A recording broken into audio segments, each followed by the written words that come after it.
का हाल चल रहा है जानू? कैसन बनी नया साल में? हैप्पी न्यू ईयर के हाल चल ठीक बा ना? कहाँ मिला हमें नया साल के कोई गिफ्ट दी तेने होने के?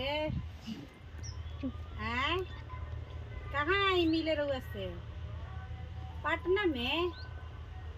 पटना में कहाँ? चिड़िया घर जान लगी ना?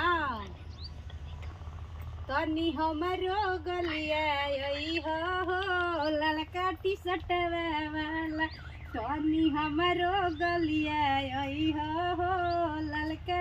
ए जानू तारा का अच्छा गाना सुनले बनी ना? प्यार में बोली ना, रुआ के बड़ी दुलार प्यार से बोली ना, बड़ी रुआ से प्यार करी ना।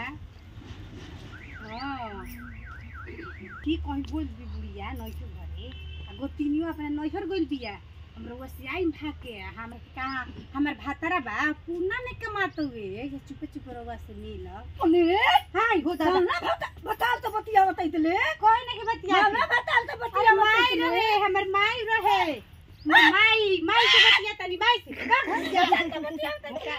माई से ना बतिया तरी बुढ़ी माई तो बतियावे तब यार जानू जानू जानू जानू जानू जानू जानू का पता जानू एगो जानू खाए वाला मिलला इसका विदा में के जानू ओकरे कहत रही जानू जानू ना ना जानू जानू ताना बता तो बतियावत ताना बता तो बतियावत ले देखा चश्मा खोल के दिखा दे देखा ता अखिया ठीक होइबे कइल बा देखा ता कहां अखिया वाले भइल बा हमार आई हो दादा तुम्हें लगा तो यार तो देता बतालू चश्मा से ठीक ठाक लगे अपने भतार पर खाई ताको तो कहां यार पता अरे दादा बुरे मारती कितना हो दादा ताला तो बतिया दे हम आ जम कोनो के लेके हम जा के बेटा तुरंत फोन कर दे जा कह दादा भादा पुना वा बेटा पुना के 3 दिन 1 2 3 दिन लगे आई हम 3 दिन में भाग जाइम कोनो के लेके हेलो हेलो हां हेलो हेलो बतिया बाबू बाबू ले बता ले तो भादा दिया अरे बाबू बन के बाद हेलो